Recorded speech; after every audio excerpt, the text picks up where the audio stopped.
Thank you very much. And mazel tov to everybody on the successful convention.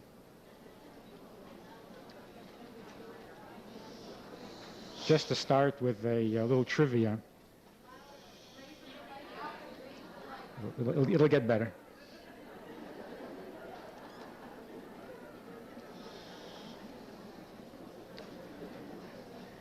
In the headlines, and we keep watching the headlines for reports about Moshiach.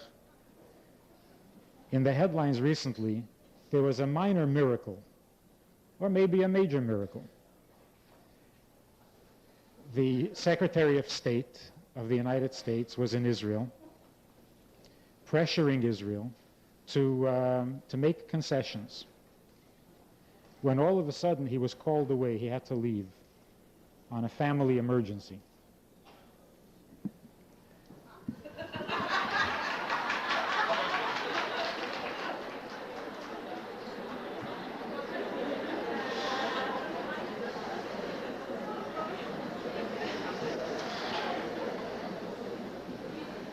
There's an interesting story in Gemara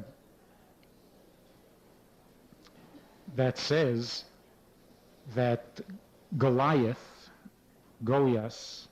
whom David HaMelech killed, had a brother. And that one day after David had killed Goliaths, his brother met him. They met someplace. And the brother said, "Aha, you're the one who killed my brother."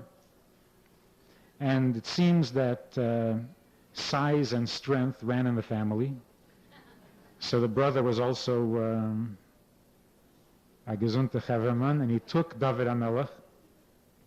And the Gemara says that he threw him into an olive press. And he put the big stone on top of him, and he sat down on the stone. So a miracle happened, and the earth under David HaMelech opened up, and he was covered, he was saved by the fact that he was lower than the rest of the ground, and the weight was not on him. But he couldn't get up because he was sitting on him. All of a sudden, somebody came and told Goliath, his brother, that his mother had died. So he got up and left, and David HaMelech was able to get out. Now, without the headline in the recent papers, the story doesn't, it's a strange story. I mean, he wants to kill him. There are ways to put him in a press and sit on him. What is this? This is a mudna maisa.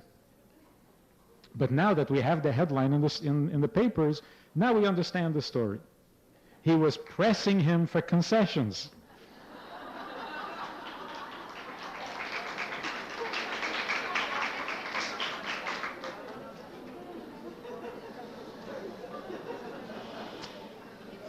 And what was the miracle? The miracle was that when you're being pressed for concessions, get deeper into the land. Establish yourself.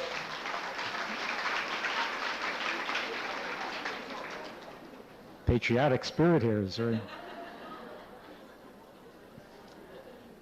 So if you establish your roots deeper in the ground, then the pressure doesn't do any harm.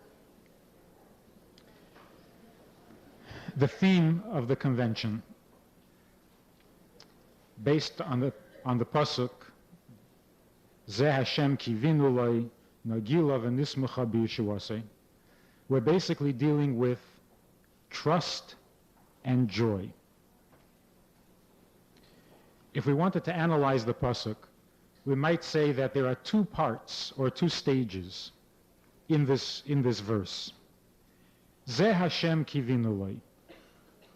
We point and we say, this is the God that we have been waiting for, that we have hoped for, that we looked forward to.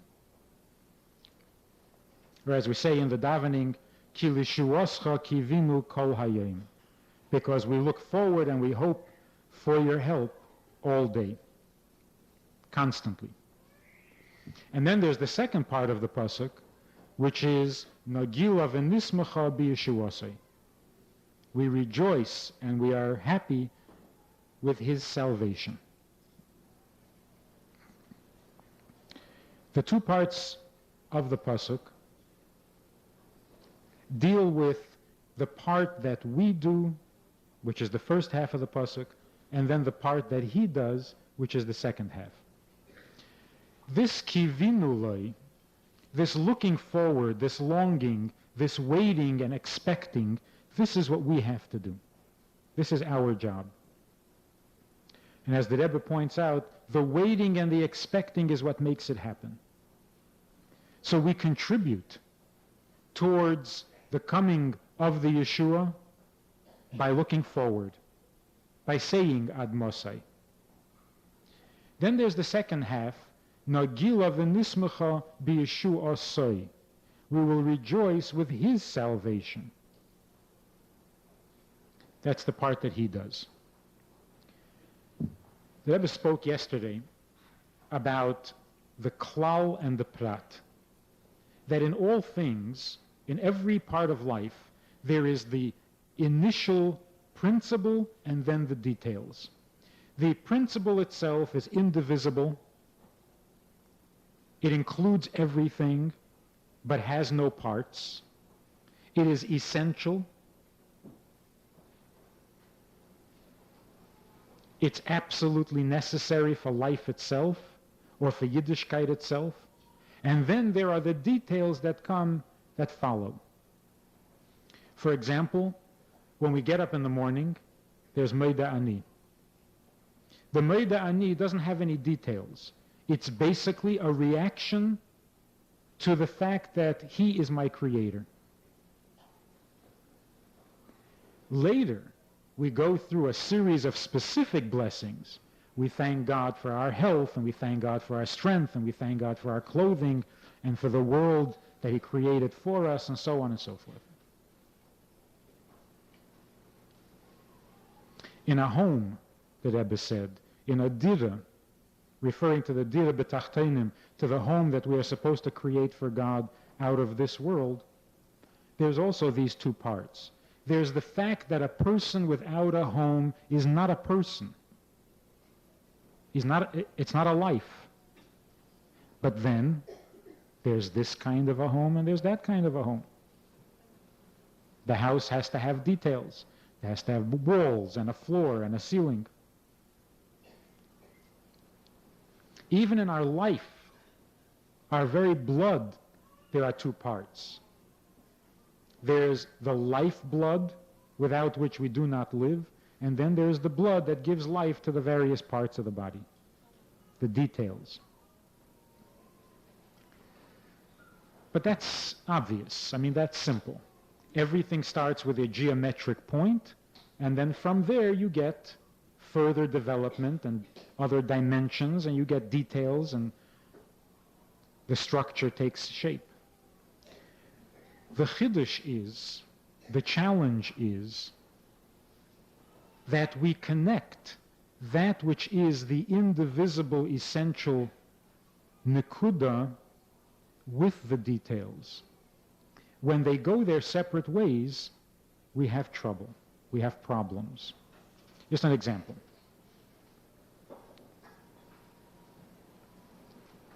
The devotion of a husband to a wife should express itself primarily in action. Because in action, the Rebbe's theme, the Rebbe's slogan, Hamaisa hu ha'ikir, in action, what you do for another person is what connects you to that person more than your feelings and more than your thoughts. Because your feelings are your feelings. It may be about the other person, but it's your feeling. And your thoughts are certainly your thoughts. They may be about somebody else, but they're your thoughts. Whereas when you do something for me, then it's for me. Then you're really connected to me and to become one. But that's in action. However, there's a problem. Imagine a husband who is very devoted to his wife. And when she asks for something, when she needs something, he will consistently and loyally do what she wants. For example, if she says, it would be very nice if we could go away for the weekend.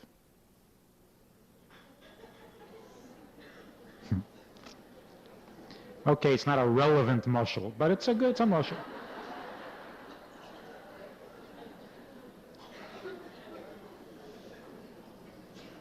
So if she says, I would really like to go away for a weekend, and he says, well, of course, but why just a weekend?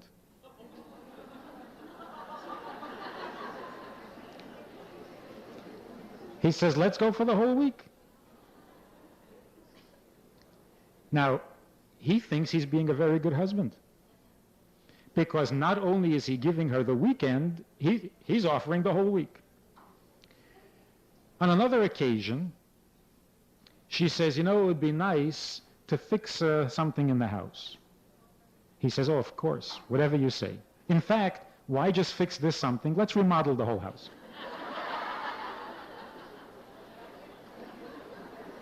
So again, he is being a wonderful husband. She says, we're having a special dinner tonight. Why don't you bring home a rose?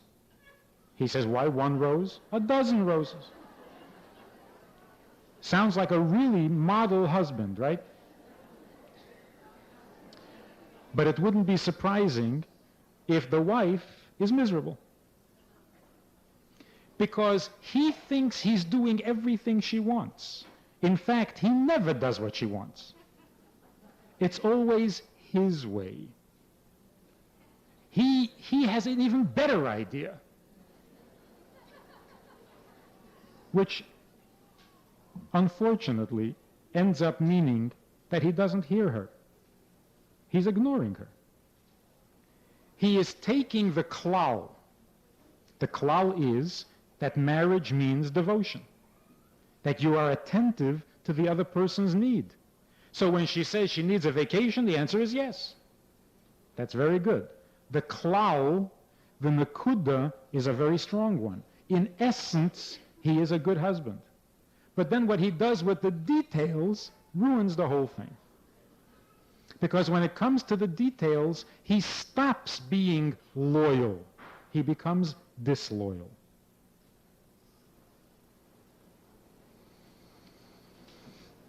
Here's another example. People are always asking about raising children. You hear a question, what do you do if your kid burns down the house? What do you do if your child is bigger than you and took over the running of the house and you're afraid to tell him anything?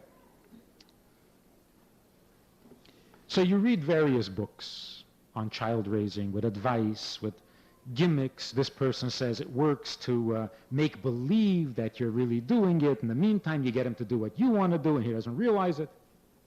Another one says you have to put your foot down, you have to make it clear, you'll punish them, you'll send them to their room, you'll take away their allowance and their privileges. Another person says bribe them, give them whatever they want.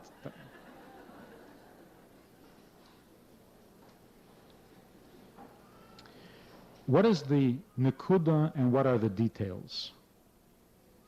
The nakuda in a family is that there are parents and there are children. That's the core. I am your father. That's the essence. Without that, you've got no place to go. I mean, if you haven't got that down, then there's no... However, how does that essential condition translate itself into the details of everyday life? With all this advice, bribe your child, punish your child, talk him into giving in because you nudge him to death, or don't talk to him at all until he gives in.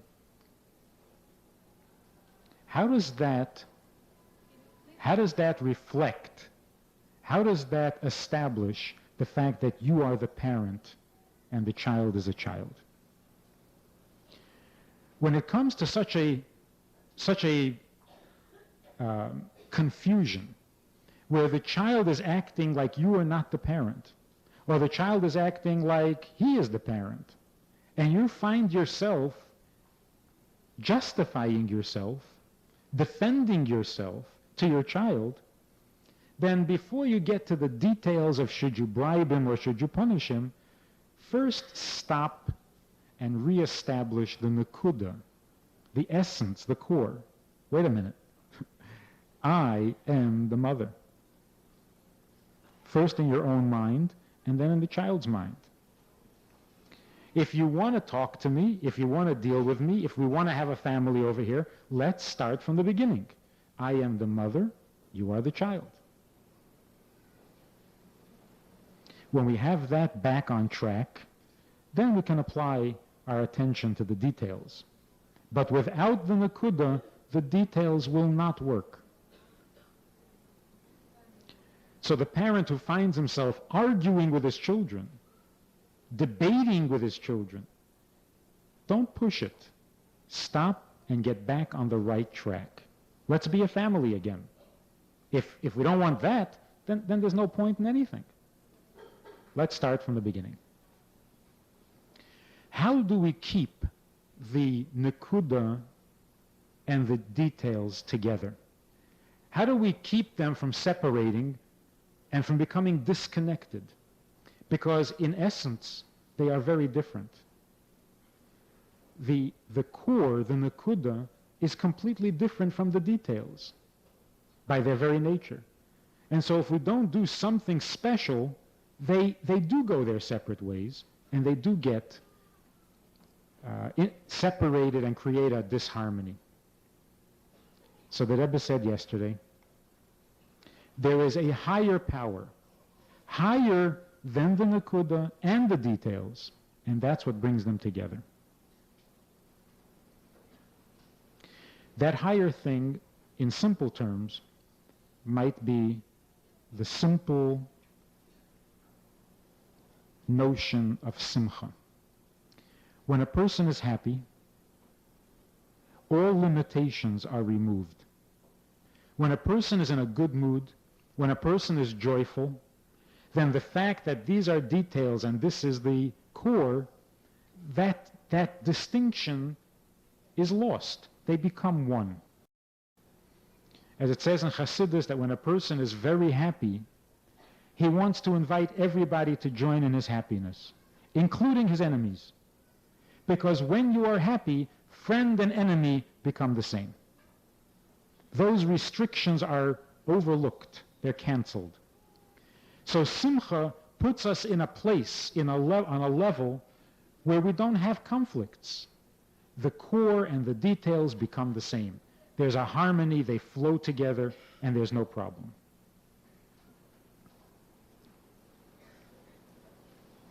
There was a stage, I think,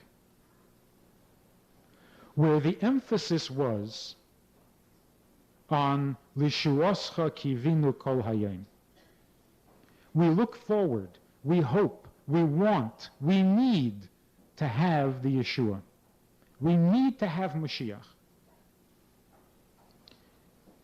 And so we demanded it, we talked about it, we convinced our friends that Moshiach is in fact coming, he will come, he has to come. That was the stage of kivinu, the hope, the trust, the looking forward.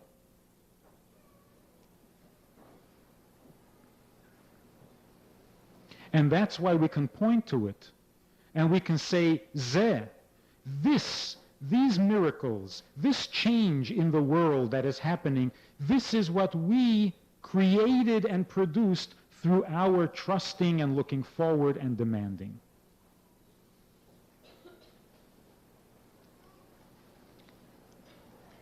But it seems like we've entered the next stage. It's one thing to say, I need something to happen. I want something to happen. I trust it's going to happen. There's another thing, it's a completely different thing when it starts to happen. Now we're not talking future tense anymore. Now we're talking past tense. I noticed that yesterday it happened. I noticed last week that something happened.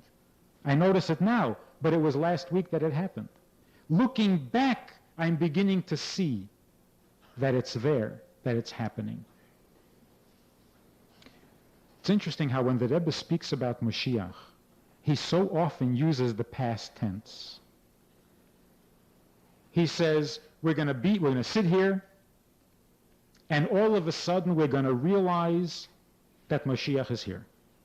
And all of a sudden we will find ourselves in Eretz Yisrael, and we will find ourselves together with those who are resurrected. Past tense. We will suddenly realize that it has happened, not that it's about to happen. If we look in the Rambam, where he describes the process of the coming of Moshiach, we get the same impression. If a melech arises, who is a scholar in all parts of Torah, who brings Jews back to Yiddishkeit, who fights God's battles, then we assume that he is Moshiach. I mean, how does that happen? How does an assumption come to be? Somebody gets up and says, let's assume? We hereby proclaim our assumption? No. A chazaka means that if somebody has been living in your house for 3 years, we assume it's his house. But a person cannot come along and say, I am moving into this house, I intend to live here for 3 years, so it's mine. No. If after the fact it turns out that you did indeed live there for 3 years and nobody challenged you, it must be your house. Then you have a chazaka, it's yours. A chazaka happens unintentionally almost. Nobody can make it happen. It happens by itself. If people behave a certain way, and that becomes the norm, and nobody challenges it, then that's it. Then it's done. Then it's the norm. So when we say that Mashiach will do this, and Mashiach will do that, and then it will be assumed that he is Mashiach. How will it be assumed? Because we will look back, and we will say, did you notice what was accomplished here? This has got to be Mashiach. So Mashiach coming is not an event that from a moment to moment, Mashiach was not here a moment ago, and the next moment he is here. It is a dawning on us. It dawns on us that he is here.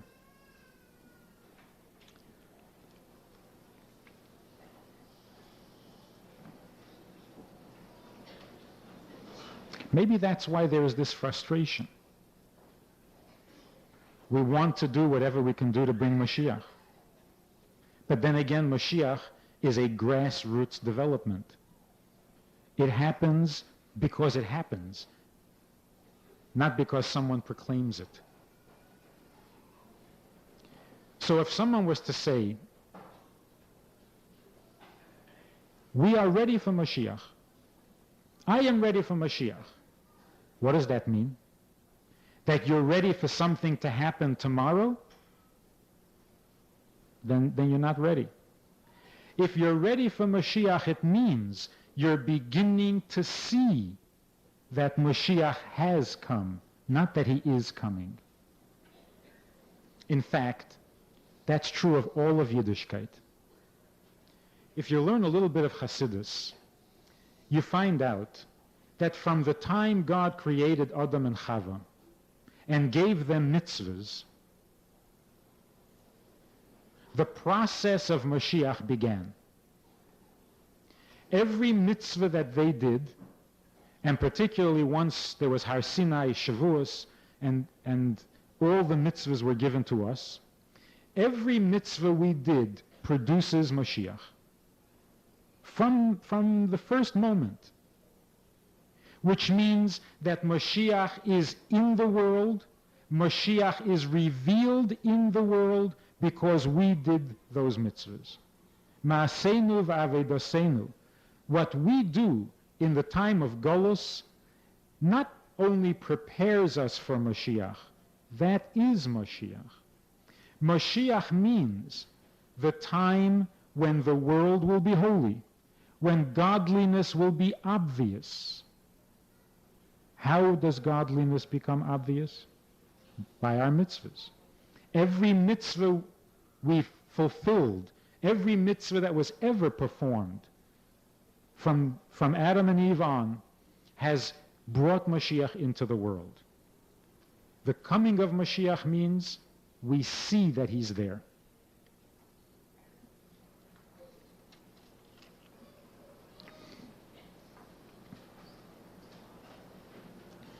So it's not that we do mitzvahs for 5,751 years, and the reward for that is that the Eibishter will send Moshiach. They're not two separate things. It's not like the farmer works very hard in the field, but what he gains from it is money, because he sells what he grows and he gets money. Then the reward is not the same as the job. But with Torah and mitzvahs, the mitzvah itself produces the reward.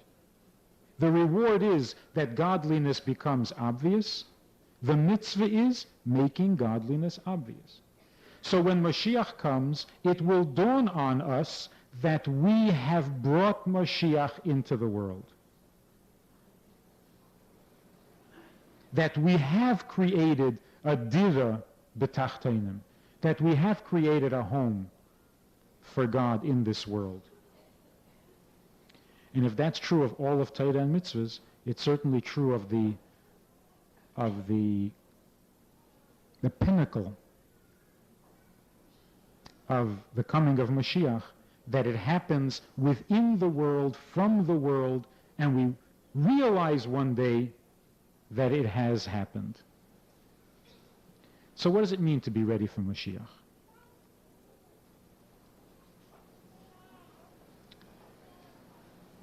We all have this idea where we imagine, if Mashiach was here, I wouldn't do such and such.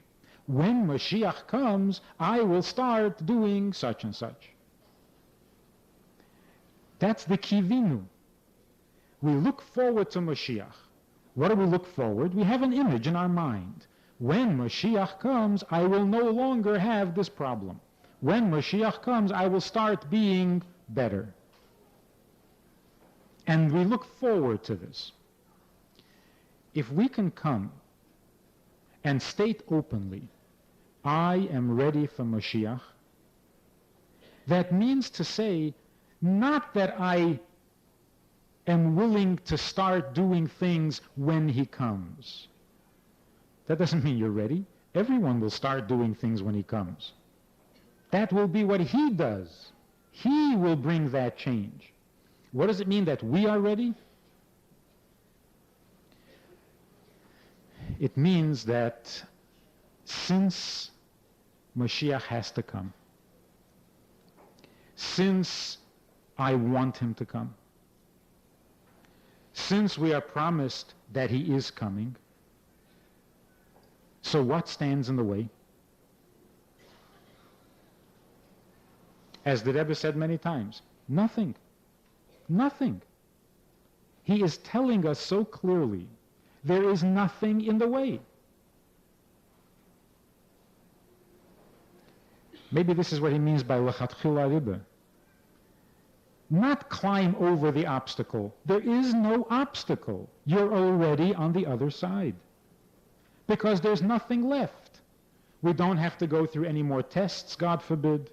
We don't have to do tshuva more than we have because we're doing tshuva. We don't have to polish the buttons anymore. We're going to rub them out.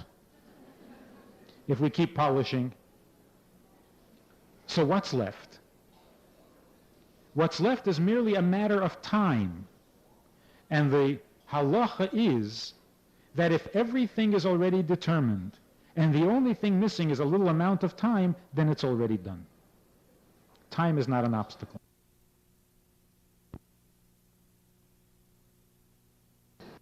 I know he's coming. I am confident that he is coming. I want him to come. Torah says he's going to come. The Rebbe says he is coming. So what am I waiting for? So what am I waiting for?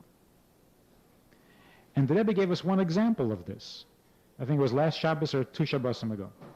He said, if Moshiach is this close, and you know that he's coming, and you have confidence, why do you still have daiges hapranasa? Why are you still worried about making a living? You know that when Moshiach comes, we won't have that problem. So, what are you waiting for? If to you Moshiach is so close, and you know that when Moshiach comes you won't have that worry, then stop worrying. Then start showing symptoms of Moshiach's being here. Stop worrying about the money. He didn't say quit your job.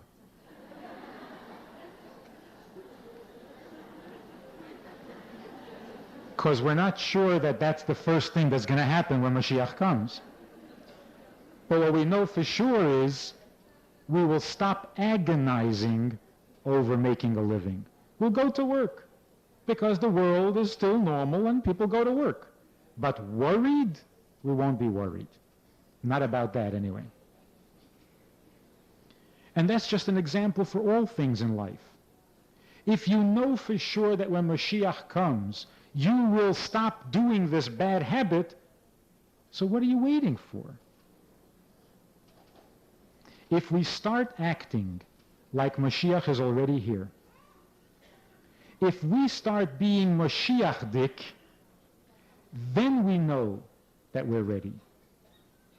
So when the Rebbe says we have to shift into high gear, for years we've been saying Ad Mosai. For years we've been saying we believe in Moshiach, Ani Mamin, and we can't wait, and we want. Of course we want. And we want it with the emes. The Rebbe is not accusing us of a lack of faith. So when the Rebbe said, if you really wanted it, we don't really want it. Of course we do. But the Rebbe is talking about the next stage. There's wanting Mashiach to come, something in the future. And then there is having Mashiach. Because we start being Mashiach-dik. If you're looking forward to the changes that Mashiach will bring, start making the changes. Why wait? Why wait? When the Jews came to the Red Sea, and they had the Egyptians chasing them from one side and the sea blocking them from the other side, they came up with brilliant ideas. There were 5 camps, each one with a suggestion, wonderful suggestions. Suggestions of Mesiras Nefesh. Let's go fight them. Let's drown ourselves in the ocean.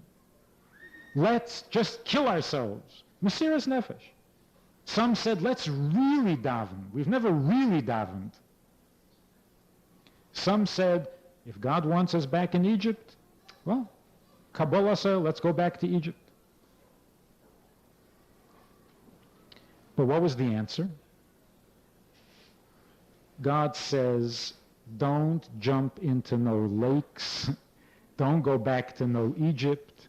Don't kill yourself. Don't scream. Stop davening. Now is not a time for that. We left Egypt on our way to Har Sinai. Why did you stop? Go to Har Sinai. That's the plan. You want to go to Har Sinai. So go. So go.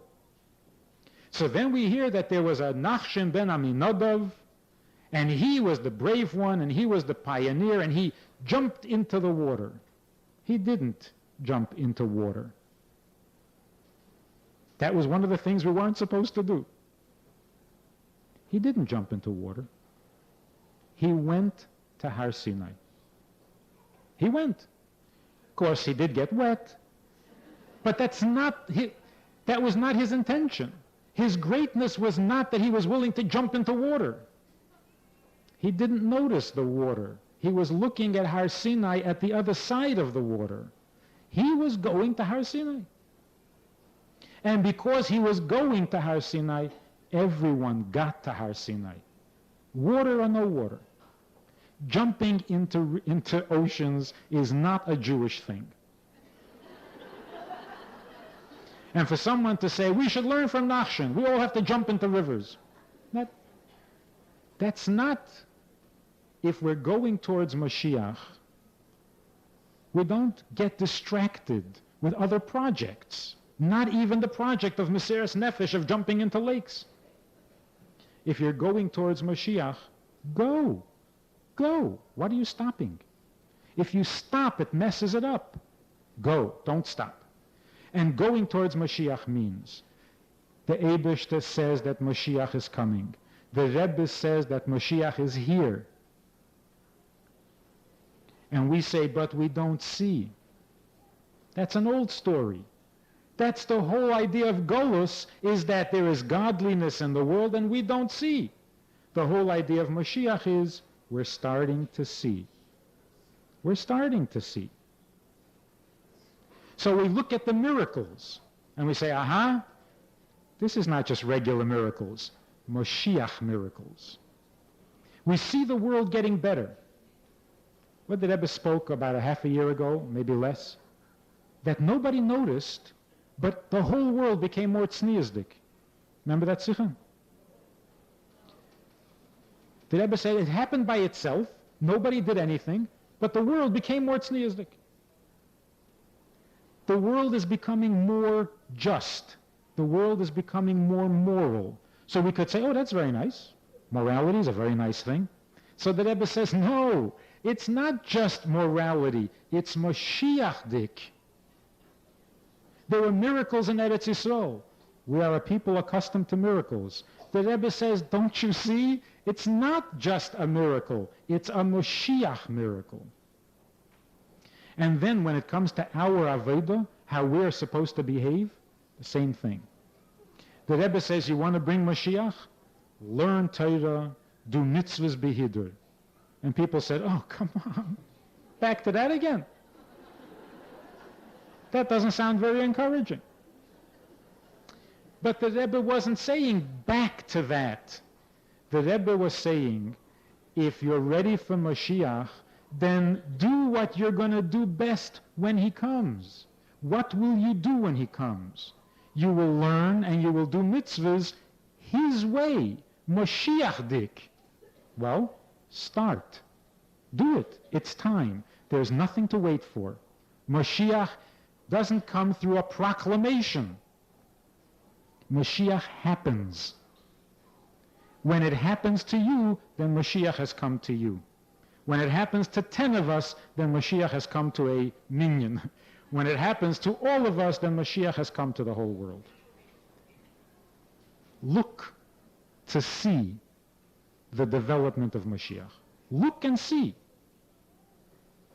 So we've gone to the second stage now. Zeh Hashem kivinu loi, this we've accomplished. Moshiach has become a topic of conversation everywhere in the world. And you know, it doesn't really matter what they're saying. Because if you think about the miracle of the coming of Moshiach, the biggest miracle will be the time that we went from never talking about him to talking about him. That's the big breakthrough. After that, it's all downhill.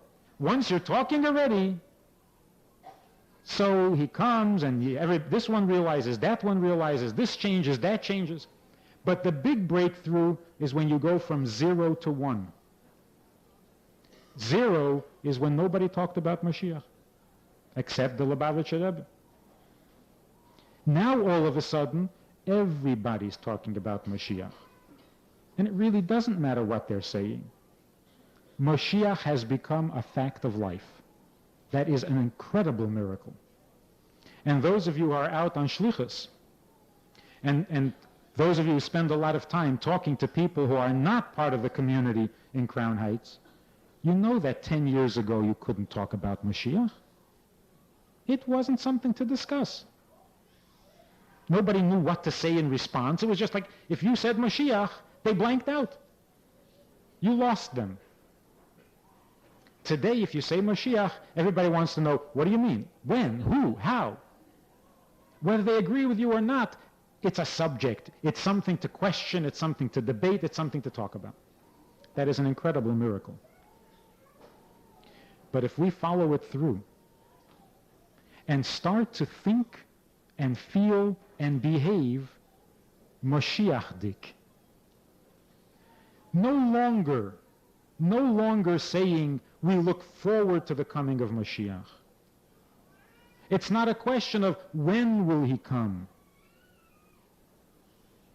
The question is, what's next? What's the next step in his coming? Because we notice that he already started to come. Now we're looking forward to more. We're not going from 0 to 1. We're past 1. Now we're going from 1 to 2 to 3 to 4. And if we're sincere about it, it has to show in our behavior. If Moshiach was here, would you be doing this?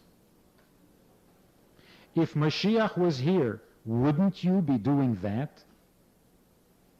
Do it. Do it. That's l'chatchila ribbeh. It's not under the obstacle. It's not over the obstacle. There's no obstacle. We're on the other side.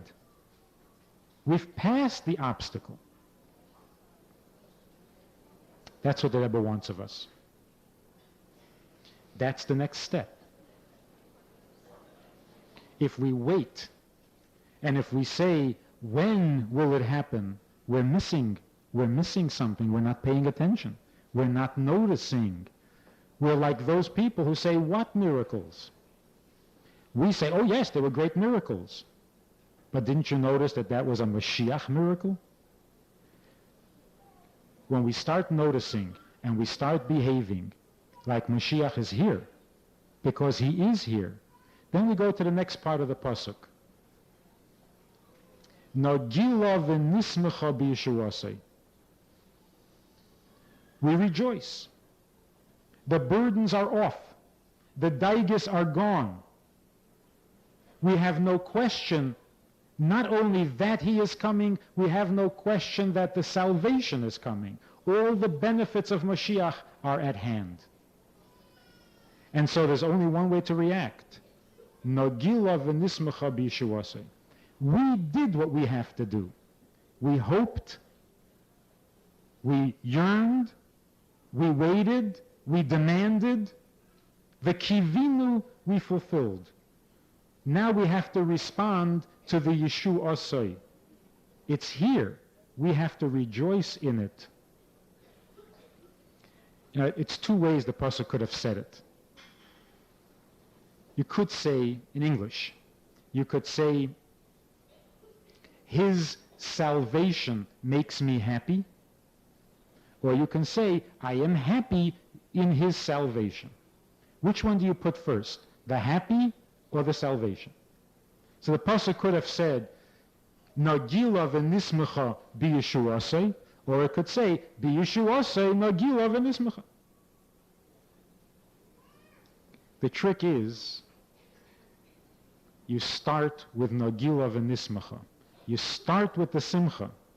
You start with the optimism. You start with throwing away the daiga of Golus. Throw away the yoke of Golus, which is basically a mental state. Nagila v'nismecha, because we are into Yeshuasei. We're not waiting for it anymore. It's at hand. If we listen to the Rebbe and look for not only the core, message, but also the details,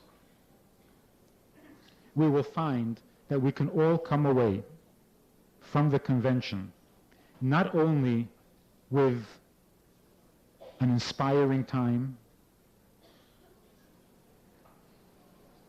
an educational time,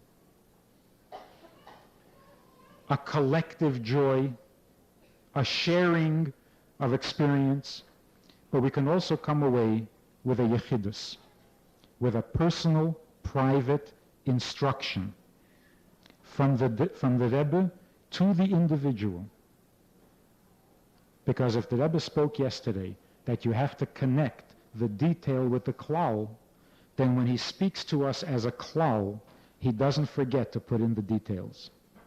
So if you listen, you will come away with clear instruction on what we need to do next as a group and as individuals to spread the awareness of Moshiach. Because now Gila v'nismecha b'Yeshuasai, the Yeshuasai is here. It's up to us to rejoice with it. Thank you for listening.